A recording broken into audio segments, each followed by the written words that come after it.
तेलिनसत्ती गांव में 16वीं शताब्दी के बाद नहीं हुआ होलिका दहन, परंपरा आज भी कायम। वक्त जरूर बदला, लेकिन धमतरी से महज 3 किलोमीटर दूर तेलिनसत्ती गांव की दस्तूर नहीं बदली है, जहां के ग्रामीण अबीर गुलाल तो जमकर उड़ाते हैं, लेकिन होलिका दहन नहीं करते हैं। इस गांव में आज भी बिना होलिका दहन के ही होली का त्योहार मनाया जाता है। गांव वालों की मान्यता है कि आग जलने से उनके ऊपर आफत आ सकती है। होली नहीं जलाने की प्रथा आज की नहीं बल्कि 16वीं शताब्दी से चली आ रही है। इस परंपरा को युवा वर्ग भी आगे बढ़ा रहे हैं। दरअसल धमतरी से सरहद के करीब तालाब के किनारे बने मंदिर के इतिहास में ही गांव के अनोखे दस्तूर की छाया छिपी है। तेलिनसत्ती गांव में न होली जलाई जाती है और न ही दशहरे में रावण दहन किया जाता है। वैसे इन त्योहारों की खुशियां और उमंग यहाँ छोटे से लेकर बड़े बुजुर्ग में बराबर ही नजर आती है, लेकिन इन दोनों मौकों पर गांव में आग नहीं जलती है। अगर यह सब होता भी है तो सरहद के बाहर ऐसी मान्यता है कि होली के मौके पर गांव में आग नहीं जलाई जाती है। अगर कोई व्यक्ति ऐसा करने की कोशिश भी करता है तो गांव में आफत आ जाती है। गांव वालों का कहना है कि सदियों से पहले इस गांव में एक महिला अपने पति की चिता में सती हुई थी और तब से यह परंपरा चली आ रही है, जिसे हर शख्स मानता है।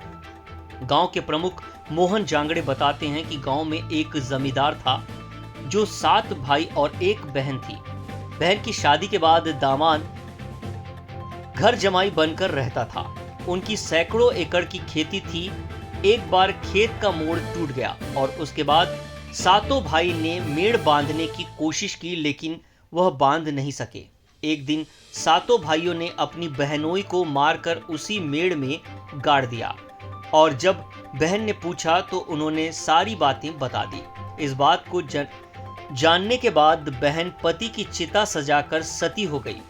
इसके बाद से ही गांव में होलिका नहीं जलाई जाती है। इसकी याद में जय मां सती मंदिर भी बनाया गया। जो हमारे पुरखावती के सती माता हमारे प्रांगण में है। हमारे यहाँ ग्राम तेलिनसत्ती में होलिका दहन नहीं होता है एवं किसी प्रकार के जो घटना होता है उसका लाश भी नहीं जलता है। तो ये परंपरा से चले आ रहा है और हमारे सती माता की असीम कृपा से हम लोग सभी शांति सुखी हैं। लाश कहाँ पे जलाते हो आप लोग? लाश हम लोग सरहद के बाहर जलाते हैं। कोई जगह खरीद के जलाते हैं हम लोग।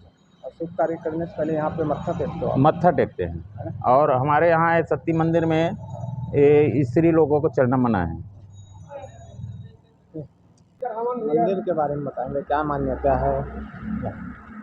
अब यह मंदिर जो है हमारे गांव का प्रसिद्ध देवी देवताओं के रूप में मानते हैं समस्त समाज के।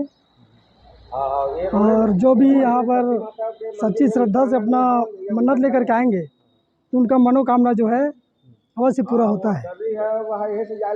जैसे गांव के सियान लोग बताते थे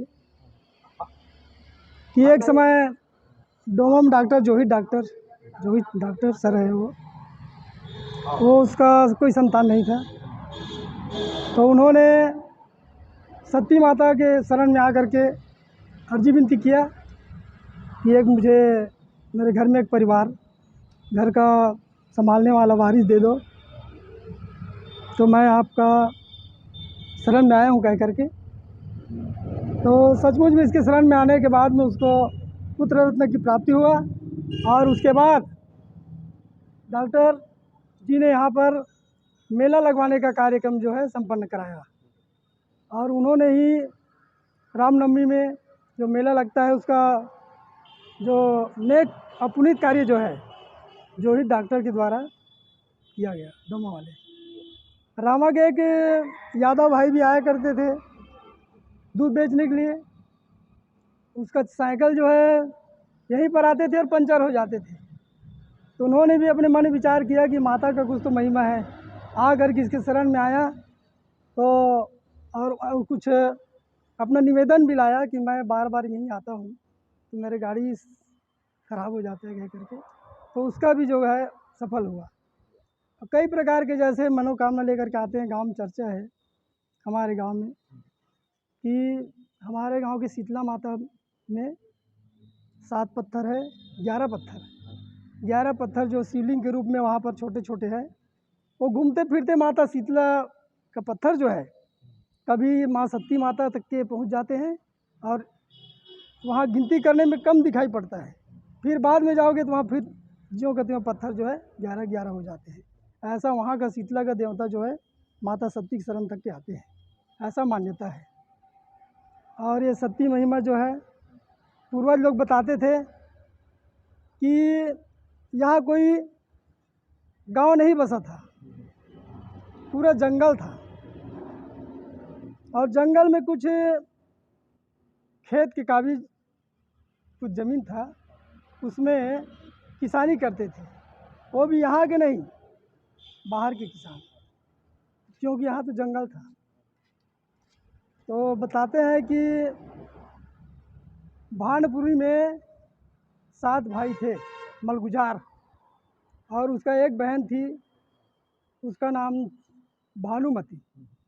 लेकिन 7 भाई के बहन होने के नाते उन्होंने सतवंतीन के नाम से पुकारते थे अपने बहन को और मलगुजार की लड़की।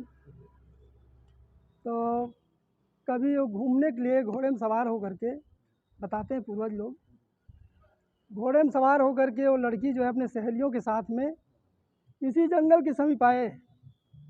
तो यहाँ पर कोई दूसरे गांव से मांग करके खाने वाले भिखारी आए हुए थे, उसके साथ में एक छोटा सा बच्चा लेकर के आए थे, छोटे से। तो अब यहीं उसका जो मांग झांग करके जंगल में विश्राम कर रहे होंगे पेड़ के छांव तले, तो लड़की से उनका मुलाकात हो गया। धमतरी से राजू दीवान की रिपोर्ट।